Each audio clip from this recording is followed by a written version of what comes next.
Assalamualaikum warahmatullahi wabarakatuh. Perkenalkan nama saya Farah Annisa dengan NIM D10121101 dari kelas PKA. Pada kesempatan kali ini saya akan membawakan review materi potensi ekonomi kemaritiman Indonesia. Sumber daya alam adalah segala sesuatu yang bisa diambil atau dimanfaatkan dari alam karena memiliki nilai manfaat untuk memenuhi kebutuhan manusia.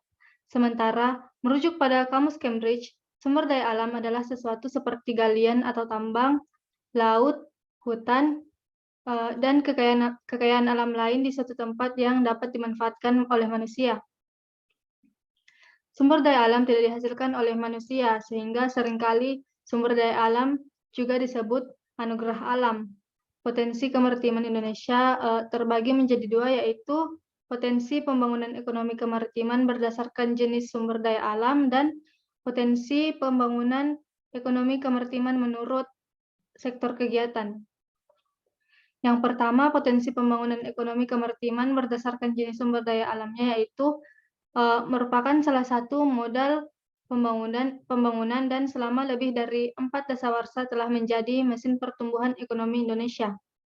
Sumber daya alam merupakan barang ekonomi khusus yang berbeda dengan modal buatan.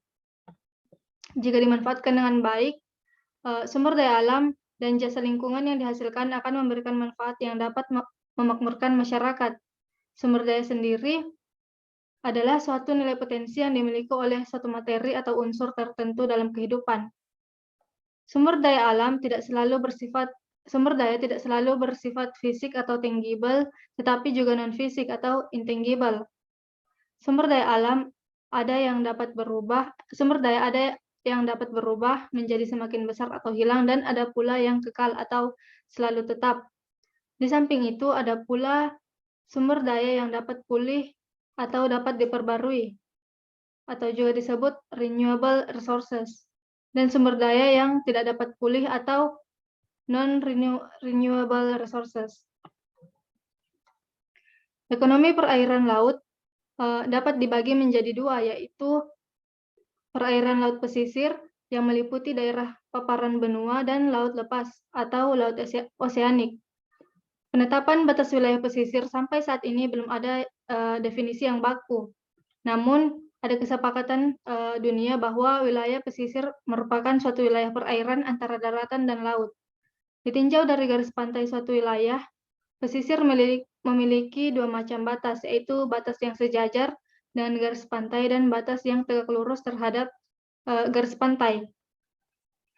Kedua pembagian ekonomi perairan laut ini sama-sama berpotensi bagi pembangunan ekonomi kemaritiman. Adapun sumber daya dapat pulih atau renewable resources, contohnya yaitu ikan pelagis besar atau kecil, ikan demersal, udang dan krustacea lainnya, ikan hias dan ikan karang, terumbu karang, hutan mangrove, padang lamun, dan pulau-pulau kecil. Perairan laut Indonesia memiliki potensi lestari sumber daya ikan atau maksimum sustainable yield atau MSY sebesar 7,3 juta ton per tahun, dengan jumlah tangkapan yang diperbolehkan atau total allowable catch atau TAC sebesar 5,4 juta ton pada tahun 2013, atau baru 93% dari TAC. Total produksi perikanan mikroflora fauna kelautan belum tereksplorasi secara penuh sebagai penyangga pangan fungsional pada masa depan menurut BPS tahun 2016. Potensi lestari perairan laut yang dimiliki Indonesia juga tentunya memiliki ketergantungan pada laut yang sehat. Potensi sumber daya perikanan sangat terkait dengan berbagai faktor alam. Salah satunya adalah kondisi perairan. Misalnya potensi sumber daya maritim di Selat Bali. Selat Bali yang terkenal dengan potensi perairan yang subur dan kaya akan makanan ikan, sehingga cocok untuk habitat ikan pelagis kecil seperti lemuru, atau masyarakat Bali menyebutnya sardinella, ikan layang, ikan selengseng, dan ikan tongkol. Sumber daya pesisir di Laut Selat Bali merupakan sumber ekonomi bagi wilayah sekitarnya, baik dari segi jasa kelautan, keindahan alam, sehingga menarik minat wisatawan yang menjadi bentuk kontribusi ekonomi bagi daerah utamanya, seperti Kabupaten Banyuwangi dan Kabupaten Bandung, serta potensi perikanan yang sangat besar.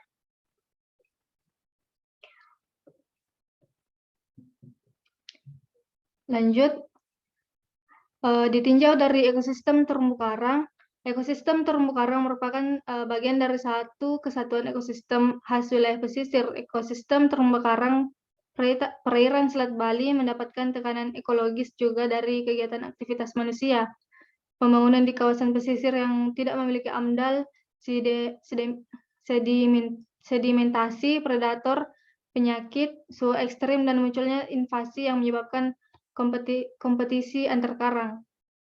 Semua hal tersebut dapat menurunkan kesehatan dan menimbulkan stres pada terumbu karang. Namun dari beberapa jenis terumbu karang, jenis karang keras yang dalam bahasa ilmiahnya disebut Scleractinia pun dijumpai fenomena di mana pada sebagian wilayah karang dapat hidup dan beradaptasi dengan aktivitas manusia dan perubahan lingkungan yang terjadi di sekitarnya. Baik, selanjutnya saya akan menjelaskan sumber daya tak dapat pulih atau non-renewable resources. Sumber daya alam yang tidak dapat diperbarui adalah kekayaan alam yang ada di bumi dan bisa dimanfaatkan untuk berbagai kelangsungan hidup manusia. Sumber daya alam yang tidak dapat diperbarui dan bisa habis dalam jangka waktu tertentu apabila terus-menerus diambil dari alam dan digunakan.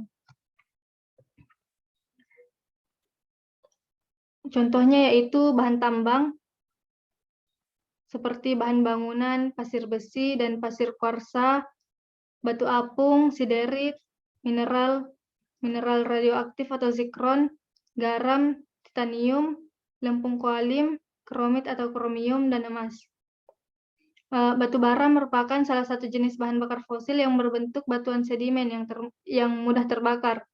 Batu bara terbuat dari tumbuhan purba yang sudah mati berjuta-juta tahun lalu, yang kemudian berubah menjadi arang dan batu akibat pengaruh alam. Keberadaan batu bara ini biasanya dimanfaatkan sebagai bahan bakar industri dan rumah tangga. Contoh selanjutnya dari sumber daya tak dapat pulih yaitu minyak dan gas bumi. Minyak mentah yang berasal dari perut bumi ini berasal dari fosil purba yang terperangkap di perut bumi. Cara mendapatkannya yaitu dengan melakukan pengeboran. Minyak mentah yang telah didapatkan dari hasil tambang harus diolah terlebih dahulu agar dapat dimanfaatkan oleh manusia. Hasil olahan minyak mentah tersebut berupa bensin, solar, minyak tanah, aspal, parafin, kerosin, aftur, diesel, oli, LPG, dan sebagainya. Sama halnya dengan minyak mentah, gas alam pun berasal dari fosil purba yang ada di perut bumi. Tak jarang, gas alam ditemukan bersamaan dengan minyak bumi. Gas alam hasil pertambangan ini biasanya digunakan sebagai pembangkit listrik tenaga uap atau PLTU, dan tak hanya itu, terkadang hasil tambang yang dihasilkan diolah menjadi cairan agar dapat digunakan sebagai bahan kendaraan. Itu saja yang saya bawakan dari potensi pembangunan ekonomi kemaritiman berdasarkan jenis sumber daya alam. Selanjutnya saya akan membawakan potensi pembangunan ekonomi kemaritiman menurut sektor kegiatan. Diplomasi maritim terdiri dari 4 kegiatan prioritas, yaitu 1. Perundingan dan penyelesaian batas laut, 2. Penguatan diplomasi maritim, 3. Penyelesaian toponimi, dan 4. Penataan ruang laut. Yang pertama, perundingan dan penyelesaian batas laut. Perundingan dan penyelesaian batas laut, penentuan batas yurisdiksi wilayah laut merupakan bagian penting dalam kaitan penegakan kedaulatan wilayah laut Indonesia. Indonesia sebagai negara kepulauan memiliki laut yang berbatasan langsung dengan 10 negara tetangga, seperti India, Thailand, Vietnam, Malaysia, Singapura, Filipina, Republik Palau, Papua Nugini, Australia, dan Timor Leste. Batas laut ini melingkupi batas laut di Z, landas kontinen, dan zona tambahan. Penetapan batas maritim sangat dibutuhkan untuk memperoleh kepastian hukum yang dapat mendukung berbagai kegiatan kelautan seperti penegakan kedaulatan dan hukum di laut, perikanan, wisata bahari, eksplorasi lepas pantai atau offshore, transportasi laut, dan lainnya. Adapun batas-batas maritim Republik Indonesia dengan negara tetangga mencakup batas laut wilayah atau territorial sea, batas perairan sea, batas dasar laut atau landas kontinen. Kedua, penguatan diplomasi maritim. Diplomasi maritim memainkan peran penting dalam hubungan antar bangsa, khususnya dalam persinggungan krusial tarik-menarik, kepentingan kedaulatan nasional, dan persoalan yuridiksi hukum internasional di lautan. Dengan luas laut 5,8 juta kilometer persegi dan kekayaan yang melimpah, Indonesia bisa menjadi aktor dalam menata kerjasama ekonomi, perdagangan global melalui laut. Berdasarkan letak geostrategis dan geopolitis, Indonesia perlu memiliki posisi tawar yang kuat dan memainkan politik diplomasi yang bebas aktif di tengah percaturan regional dan global. Model smart diplomasi merupakan pendekatan yang tepat yang perlu dikembangkan dalam kerangka kerjasama maritim di kawasan. Unsur penting saat melakukan diplomasi maritim untuk masalah perbatasan maritim adalah dengan memperhatikan aspek hukum internasional dan hukum nasional, serta mempertimbangkan national interest sebagai tujuan utamanya. Isu tentang kelautan dan kemaritiman telah menjadi tren pembahasan dalam berbagai forum kerjasama bilateral, regional, dan internasional. Belum terbentuknya kesepahaman yang sama antar negara terhadap implementasi United Nations Convention on the Law of the Sea atau UNCLOS,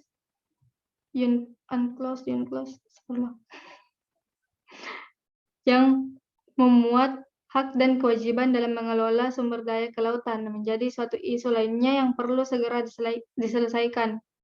Saat ini Indonesia memiliki peran strategis sebagai Ketua Indian Ocean Rim Association atau IORA yang merupakan perkumpulan negara-negara di kawasan Samudra Hindia.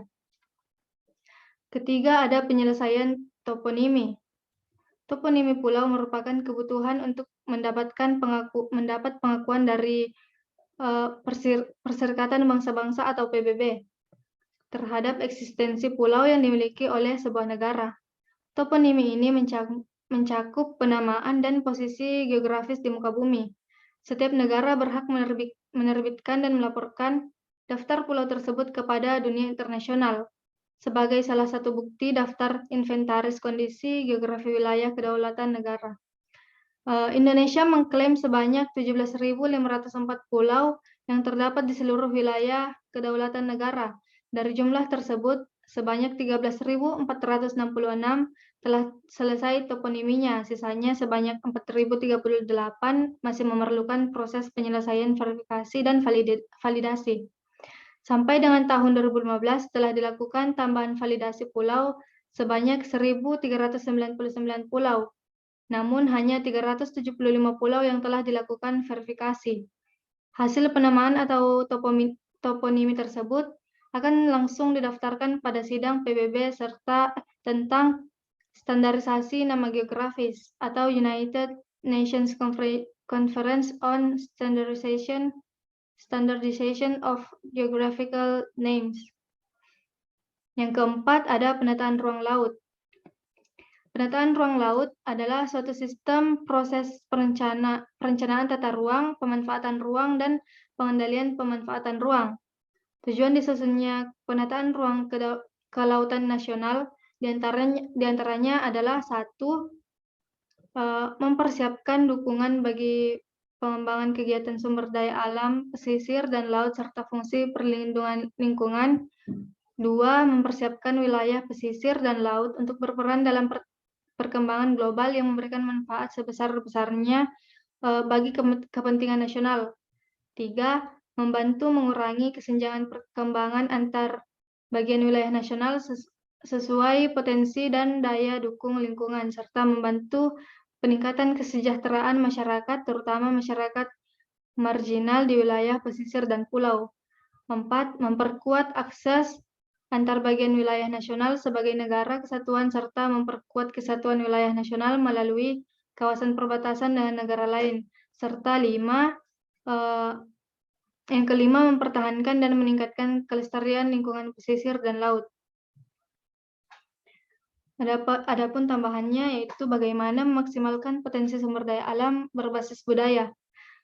Menurut Cahyo Kumala, Menteri Dalam Negeri, potensi sumber daya alam dan budaya akan hilang jika tidak dipertahankan dan disesuaikan dengan inovasi dan tuntutan zaman.